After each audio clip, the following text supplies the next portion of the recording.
Hello, my friends. Welcome to my next video. Today, we are going to be doing shoulder-specific strength training. So this is great for swimmers, triathletes, and people that want better shoulders. My name's Coach Becca, and let's go over the equipment that you'll need today. You can use a mat if you'd like, as long as you have a somewhat soft surface. This also just lets me know where my camera will cut out. And then you'll need a light to moderate dumbbell. This will depend on the current state of your shoulders. So if you're rehabbing a shoulder injury or just getting back into exercise, choose lighter. Lighter is always better, in my opinion. You can always go up.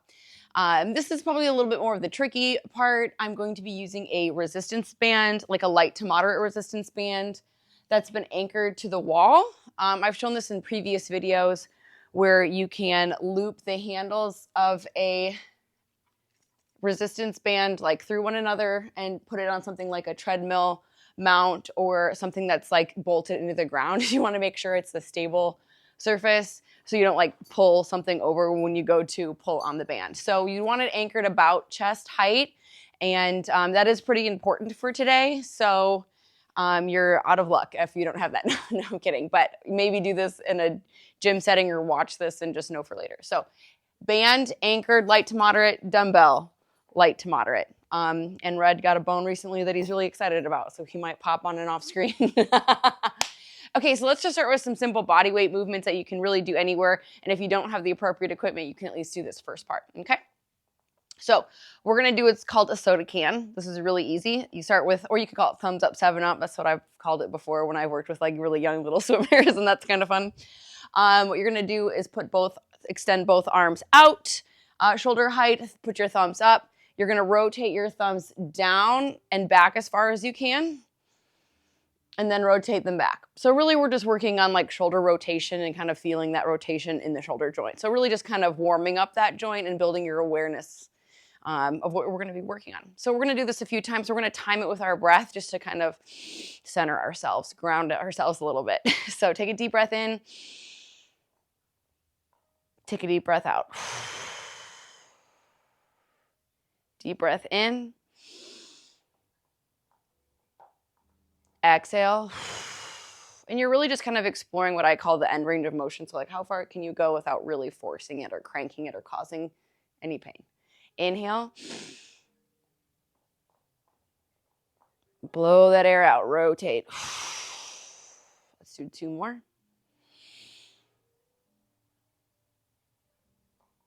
Exhale. Inhale. Exhale. Awesome. All right. Now we're going to do a 90-90 shoulder rotation. I do these all the time. This is a great staple exercise that you can, and dare I say should, do daily. I like to place one hand on the joint that I'm working just to kind of remind myself that's where I want to be feeling it. So you can do the same if you'd like. You don't have to. But we're going to go, it's called 90-90 for a reason because you're at a 90-degree angle here and here. So you want to maintain those 90-degree angles. Okay, this one's really great. Like I have a mirror off camera here that's really great, so I can kind of look at that. So looking at yourself in the mirror is a really beneficial way for immediate feedback that I've always found really helpful when working with personal training clients, etc. So we're going to do the same breathing pattern. You're going to inhale and just rotate the whole palm down, still same joint, as far as you can. And if you want to do this up against a wall, that can be really helpful too. And then you're going to rotate. Again, end range of motion. So some of you might just stop here. Some of you can go way back. Some really like hypermobile people could go even further than this, I'm sure. This is where it's helpful to not go against a wall because you can get more end range of motion here. Okay, so let's do 5. Inhale. Exhale. Inhale. Exhale. Inhale. Exhale. 2 more. Inhale. Exhale. 1 more.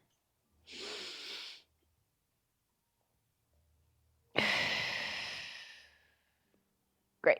Let's try that on the other side. Inhale. And exhale. And you might immediately feel a difference in the two shoulders. And that's just a good thing to note. Mobility is one thing where I would say if you notice that you're a little bit more limited or tight on one side, adding a few reps of mobility or flexibility in is okay. I do not usually recommend that when it comes to strength training. I've had athletes say, hey, I'm weaker on my left side. Should I do a few more reps? And I just feel like I've never found that to be super helpful in my experience. But I think with mobility and flexibility or something like this, you could maybe improve your mobility first. I just always want to avoid training people into further imbalances. So yeah, let's do one more. Or if you need to pause and maybe just do a few more on this side if you're a little bit tighter, etc.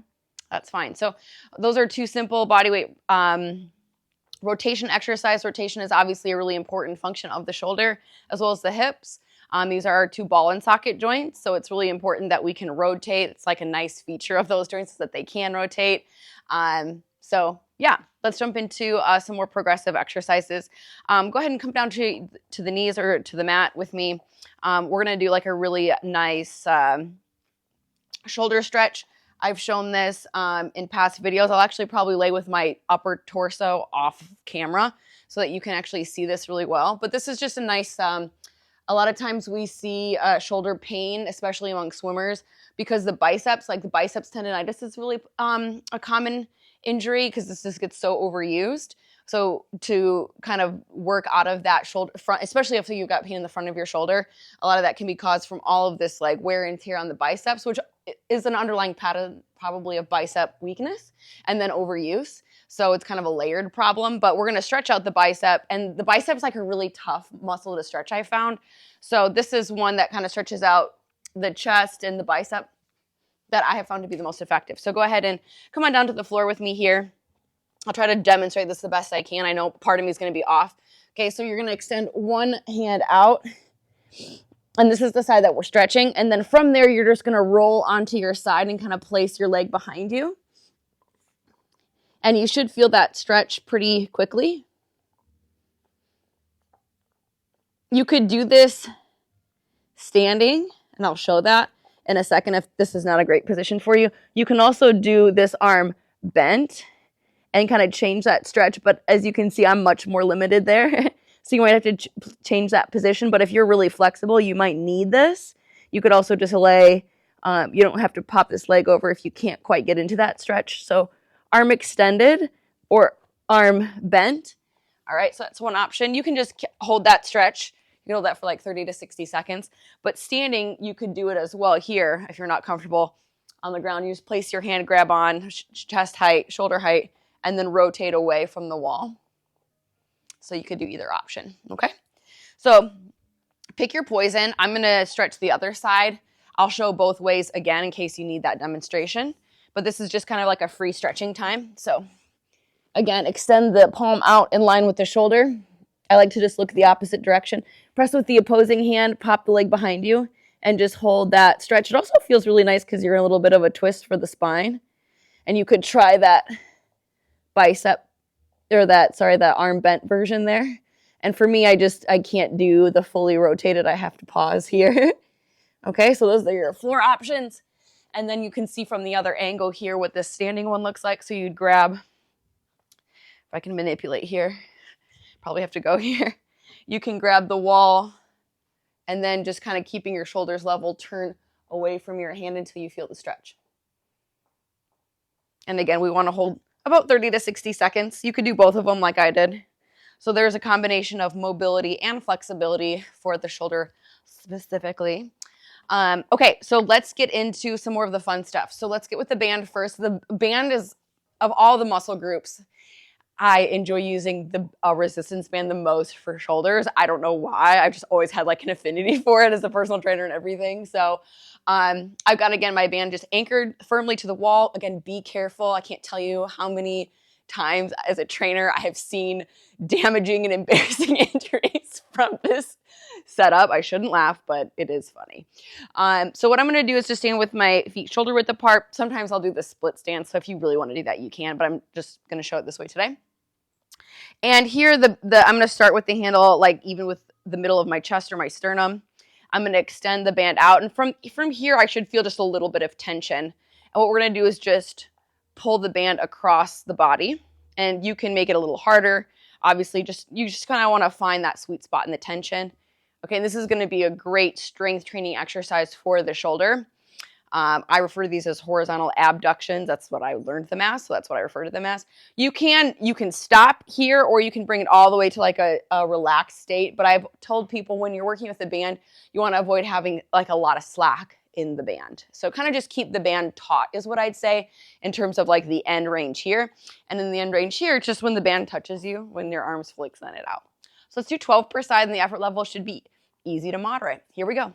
Inhale, exhale for 1, 2, 3, 4, 5, 6, 7, 8, 9, 10, 11, 12.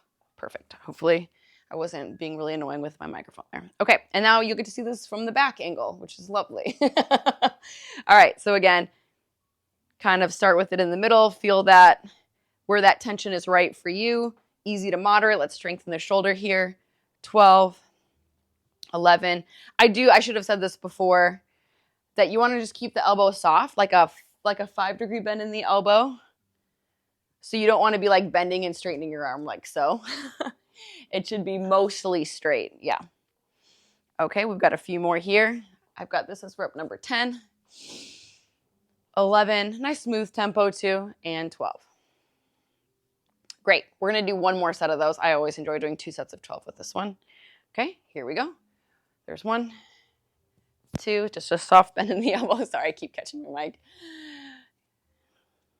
There's 4, 5, 6, 7, 8, 9, 10, 11, and 12. Sorry, my dog is just going so hard on this bone right now. It actually just brings me so much joy to see him here. I don't know if you can see him or not.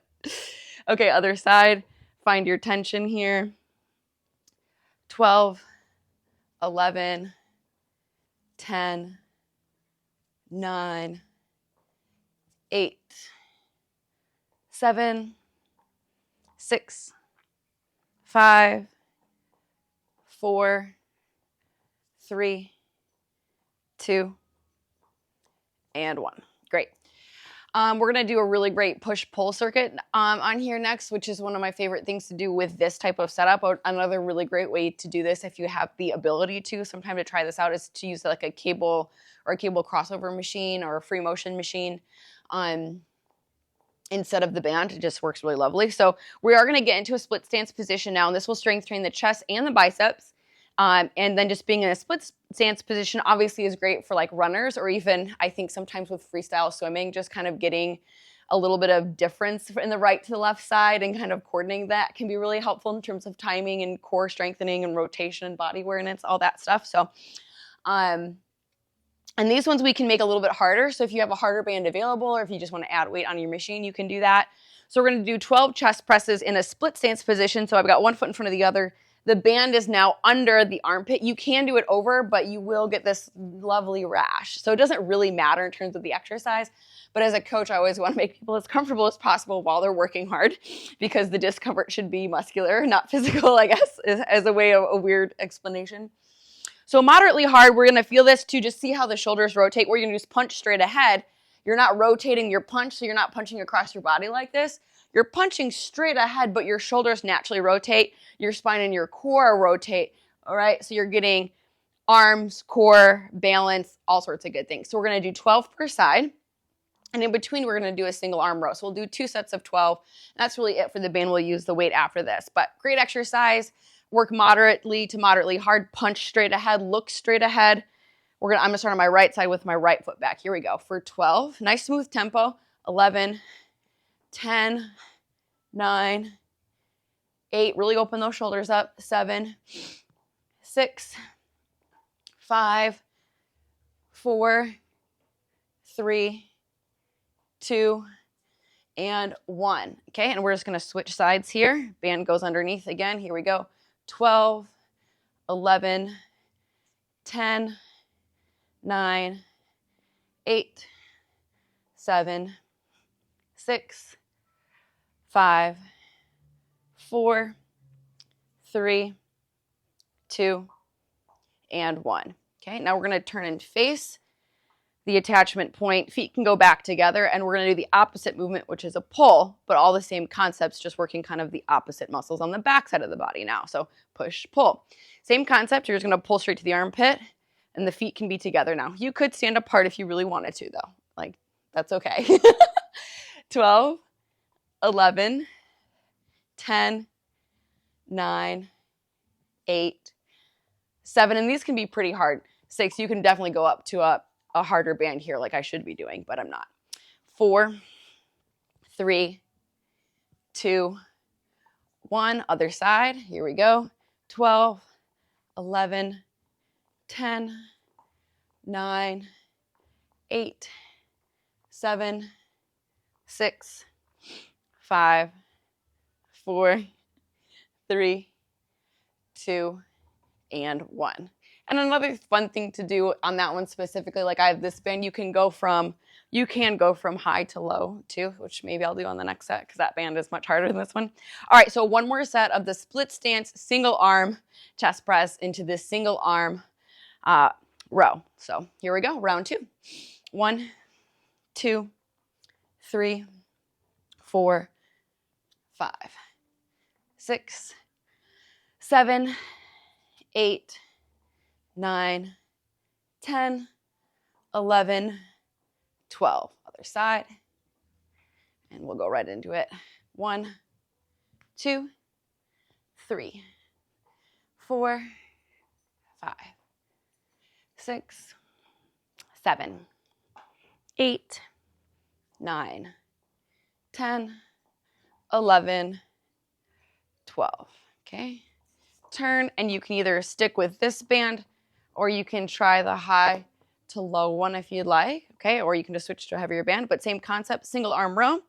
And we'll do 12, 11, 10, 9, 8, 7, 6, just kind of getting into a half squat position too when you go up high. That's totally fine versus being like standing up straight like this. We'll do 4 more. 3, so just soft knees and hips is a good cue for that. 3, 2, and 1. Other side. And this one, when you are going from high to low, I do think it's really nice to be in that split stance position too, or that kind of just softened knees and hips. So you could be here if you wanted as well. 12, 11, 10, 9, 8, 7, 6, 5, 4, 3, 2, and 1. Good. And I think the heavier of a resistance that you use, the more you're going to really feel it in your core muscles too. People don't necessarily think chest press and rows are core exercises, but when you make them single arm like that, it does really become a great core exercise. So now for our last few exercises with the dumbbell. One of my favorite exercises is the single arm, single leg shoulder press, but we will not be featuring that one today just because I just love that one, so I do it all the time. This one's a really nice one also for your core because it's going to be single arm, and you'll feel that because if you didn't use your core muscles, you'd fall over like this. So what you're going to do is a single arm lateral raise to a frontal raise. So you're going to go lateral raise, front raise, and your wrist will just always face the ground. Okay, we'll do 12 total on each side. All right, feet are just shoulder width apart, comfortable. 1, 2, just shoulder height. 3, 4, 5, halfway at 6, 7, 8, 9, 10, 11, and 12. So you can kind of feel how that just on the one side, you've got your core really stabilizing you there just to keep you upright. Okay, other side, same thing. There's 1, 2, 3, 4, 5, halfway at 6, 7, nice smooth tempo. 8, can be really easy to get swingy on this one. And just again, that soft elbow like we talked about for the band exercise. and 12. Very good. And since this side got to rest while this side worked, we'll just go right back and knock out our second set. And then we only have one exercise to go. So you're doing a really great job. There's 1, 2, 3, nice and smooth, nice and strong for 4, 5, 6, 7, 8, 9, 10, 11, and 12. Good. Other side. And I love all these exercises put together because we're really coming at the shoulders from all angles, and the shoulders can move in all angles. So this just brings my trainer heart a lot of joy. Let's finish out on this side now with the lateral to frontal raise. 1, 2, 3, 4, and as a bonus, you're getting all these really great core stability and rotation exercises since everything we're doing is single arm, which is great for swimmers and runners, but just also everyone in general. There's 9, 10, 11, and 12. Very good. All right, so we're going to finish with a kind of a weird one. It's an upright row, but I want you to do it on single leg, or you can do it split stance like so. So if you're not ready to do this one on single leg, you can do this position here. So the upper body movement we're doing here is an upright row, what I would say like a zipping up your coat movement, okay? Now, if you can do this fully on one leg, I want you to curl that leg behind you because obviously if you put your leg here, you'll bump into it. And as a bonus, you're kind of getting like an isometric hamstring exercise. So just kind of curl that leg behind you, upright row. And if you really want to show off your balance skills and work your calves at the same time, you can do a calf raise with your upright row. Okay? So we're going to do just 8 reps now per side in hopes of like really great quality, but you're going to have to work your core. You can always just do this. You could also do a split stance, just a calf raise here, which is a really lovely exercise. As a sidebar, I do that exercise with my grandmother often, and she loves that one. So we do all kinds of variations of this one, no matter how old or young you are or what sport you play. All right, so 8 per side. I'm going to do it this way just so you can kind of see what I'm working at, and I'll face the camera for some. But 2 sets, last exercise, pick your poison. Here we go. 8, 7, 6, 5, 4, 3, 2, and 1. Okay, other side. And I'll do this one facing you because I don't think I'll hook my leg on anything. Here we go. 1, 2, 3, 4, 5, 6, 7, 8. Okay, one more set of each and then we're done. Whew. 1, 2, 3, 4, 5, 6, 7, and 8. Okay, other side. 8, 7, 6, 5, 4, good work. 3, 2, and 1. Great job. All right, all finished. Really great exercise for building shoulder strength, I would say from like a deep level, from the inside out, also strengthening the core, chest, upper back, all kinds of things. So not just a shoulder exercise, very functional, or sorry, not just a shoulder exercise, a very functional shoulder routine. Again, great for swimmers, great for triathletes, or anyone that wants to improve their upper body posture and things like that. That's it for today. We'll see you guys again next week. If I had to recommend when to do this exercise, it would probably be as a dry land training routine if you're having more of an endurance type swim, or after a swim workout. If you're a triathlete, this kind of makes a really great like Monday or Friday session, I would say. Or if you can't make it to the pool and you want to make sure that you're still working those swim specific muscles, nothing replaces swimming, but this is a great alternative if you want to keep those muscles moving, especially while you're traveling. So that's how I would use this workout as a coach. And that's my free resource to you. Thanks so much for joining me, guys. We'll catch you next time.